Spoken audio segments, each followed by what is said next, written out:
ആ ഇവിടെ നിൽക്കുമായിരുന്നു. ഇവിടെ മനുഷ്യ എന്തോടി എന്താ തുറന്നു കൊടു നോക്കൂ.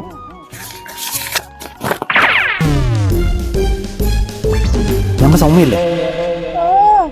എന്റെ ഒരു നന്നായിട്ട് വിളിച്ചോണ്ടിരിപ്പുണ്ടല്ലോ. ആരെവള്? നമ്മുടെ ഗൾഫിലുള്ള സന്തോഷിന്റെ ഭാര്യ സൗമ്യ. അതെനിക്ക് മനസ്സിലായി. നിങ്ങൾ തമ്മിലുള്ള ബന്ധം എന്തുവാ? ഞങ്ങൾ തമ്മിൽ ബന്ധമൊന്നുമില്ല. പിന്നെ കഴിഞ്ഞ ദിവസം സൗമ്യയും കുഞ്ഞും കൂടെ റോഡിൽ നിൽക്കുമായിരുന്നു. സ്കൂളിൽ കൊണ്ടുവിടാനായിരുന്നു കേട്ടോ കുഞ്ഞിനെ. ബസ് അങ്ങ് പോയി.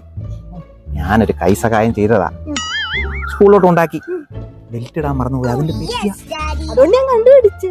ഒരു കാര്യം ചെയ്യും, നാളെ തൊട്ട് ഇവിടെ ഭർത്താക്കന്മാര് ഗൾഫിലുള്ള കാര്യമാരില്ലേ, അവരൊക്കെ ചന്തയ്ക്ക് കൊണ്ടുപോകാനും സ്കൂളിൽ പോകാനും ഒക്കെ സഹായിച്ചോ. അവരെ കൊണ്ടുവിടാൻ പറ്റത്തില്ല, സൗമ്യ മാത്രം. ആണോ? ഒരു കാര്യം ചെയ്യും, ഇവിടെ ഇന്നുണ്ട് സൗമ്യ എപ്പോ പോന്ന് എപ്പോ വരുന്നൊക്കെ നോക്കിക്കൊണ്ടിരുന്നു.